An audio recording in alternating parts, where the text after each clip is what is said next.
Hey, what's up YouTube? Balder here, and I am in the Boeing 727. So I decided to do a little bit more X-Plane as of recently, so hopefully you guys enjoy this. This is actually a mod that I decided to buy. This is a FlyJSim 727-100. This is actually one of the first jets to ever really come out of a jet age. One of because there are plenty that did come before that. The most famous one would be the Boeing 707, but this comes at a very close time after the 707 because they needed a plane that could take off short runways. So came the 727. It has three very powerful engines, and it has a top speed that's usually faster than most other planes. So that's always something to take into consideration. As you can tell, the controls are very mechanical. You won't find any glass cockpit here except for this thing, and if I can center on that, that thing is pretty much a TV for your radar. And when I mean radar, I actually mean a weather radar, none of this tracking other aircraft type of deal. It also doesn't have any GPS. You have instead these radios, which will pretty much give you what we call VOR navigation, which is pretty much navigating from one radio station to the next. That back in the day was actually way more advanced than what you would get back before World War II, where people just tried to do complicated math equations, use dead reckoning, and then look for the town, water tank. What is water tower? Sorry, a little bit of a brain fart there. See the name on it, it's like, okay, we're in the right area.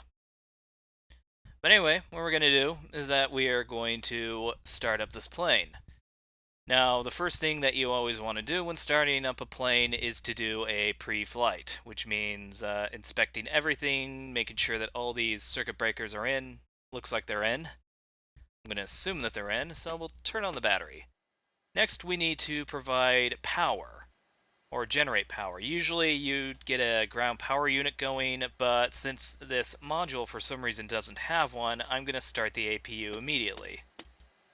That'll work. Now, if you have a giant multi-million-dollar jet, then odds are you probably want to use a ground power unit instead of the APU. After all, if you're paying to use their space, they better fucking give you something in return. Anyway, looks like all that's going. If we take a look at the amps, you'll notice that the amps are actually in the positive, which is a good thing. It means power is going to everything nicely. I'm going to change the essential powers to APU. Turn on the galley power. Turn on the bleed air. Take a look at the altitude. Usually this should always be on auto. There are some complicated things such as the flight altitude and the altitude of the airport you're landing at. I'm not going to do that. I'm just here to start it up. Turn on hydraulic system B. Then close all the bus ties. I believe that does all of them. Then get the fuel pumps for these guys. I don't know if you need the aft boost, but, might as well, right? Don't need to turn these on just yet. Crew passenger oxygen is normal, and so on and so forth. Let's take a look at everything here. Top, you should see the hydraulics. If they're closed, that means they're probably on. Test the stall warning, good to go. Turn on the window heat because right now it's absolutely cold where this plane is situated. It's probably cold as balls in the plane too, but I can't exactly use the bleed air to heat everyone up as of yet. Alright, gonna turn on the passenger no smoking sign and the fasten seatbelt sign. Actually, screw it. These guys can smoke if they want to, but God help them if they get off their seat. Okay. Looks like everything, I think, is good to go. Understand that I don't really know a whole lot about this plane, so forgive me if I do something wrong. Last thing we want to do is to turn on the beacon light. Also get the nav lights going as well. But the beacon light pretty much says, hey, get away from this plane is going to move, or the engines are going to turn on. This plane is not safe to be around. Alright, now that we got all that done, what we're going to do is that we're going to start the number 2 engine. If you remember my SU-25T tutorial, you have engines numbered from left to right. Engine number 1, engine number 2, engine number 3. I'm going to start with engine number 2.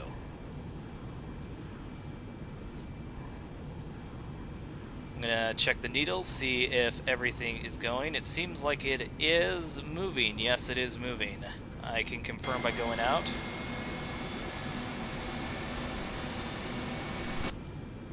It sounds like a plane's pulling up to me, so I'm gonna give it some fuel.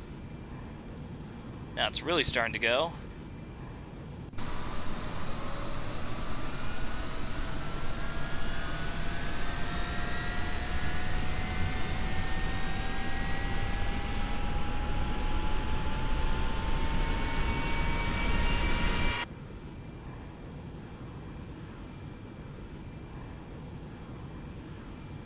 Alright, the RPMs look alive and well,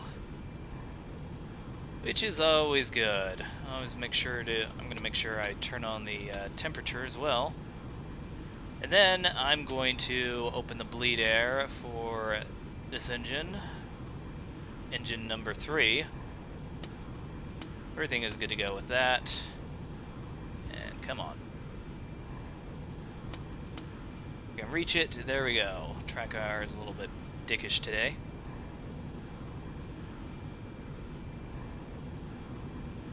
That too looks like it's spooling up.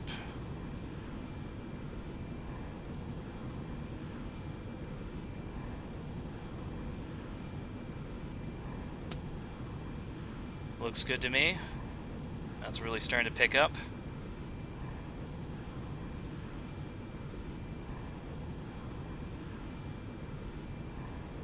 New wiring system. That's kind of cool. That's kind of a nice attention to detail that they gave this little plane.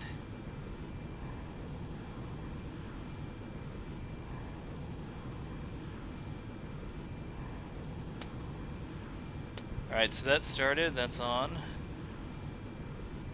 I'm going to turn on the generator there, then I'm going to turn the boost pumps here. Open the engine bleed air.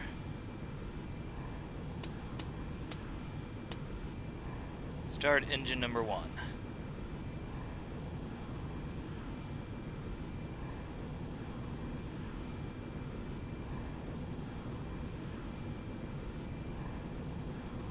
Starting up as well.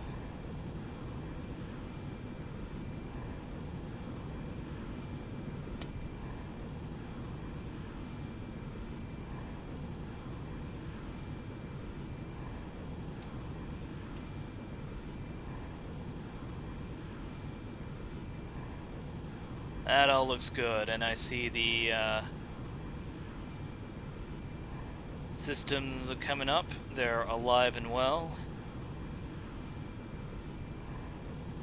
And the engines are stabilizing in a healthy manner. Alright, there we go. Now I just need to get that going, and we need to shut off the APU.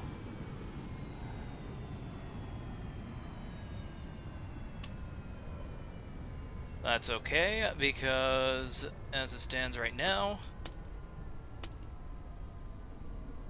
we have power to our plane.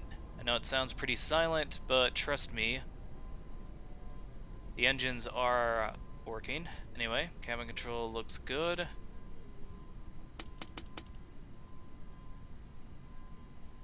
It looks like a healthy temperature. Switch that to main supply.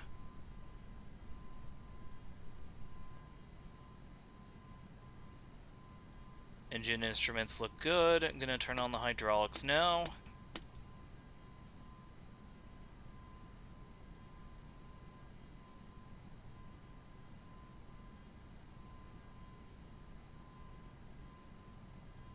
Limited braking when both pumps are off. Okay, good to know. So I'm not going to turn those off.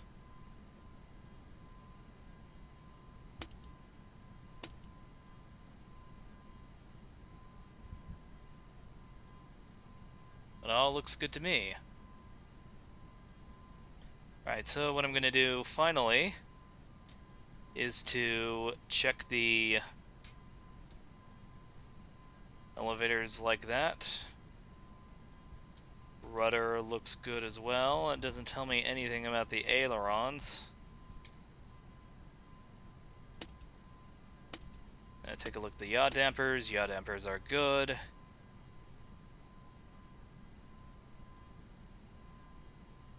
I could turn all these other systems off, but this is pretty much just a simple startup. The heat is on.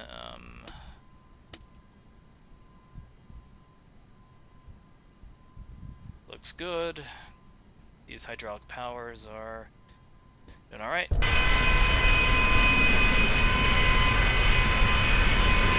I guess what I should do now is go ahead and start taxiing.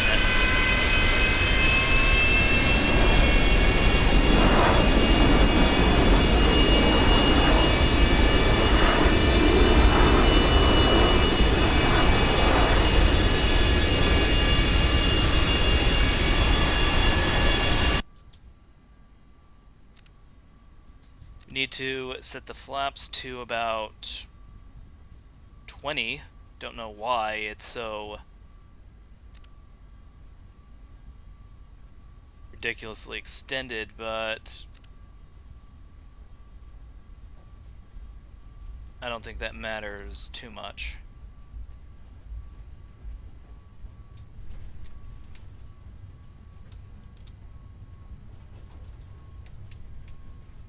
As it stands, we're taxiing. Everything looks good.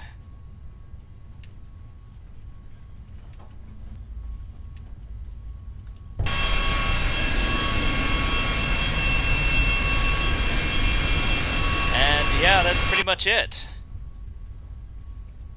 Hope you guys enjoy the little startup. Next time, I'll go ahead and take this plane for a ride. But with that said, like and favorite this video and subscribe. You guys have a nice day.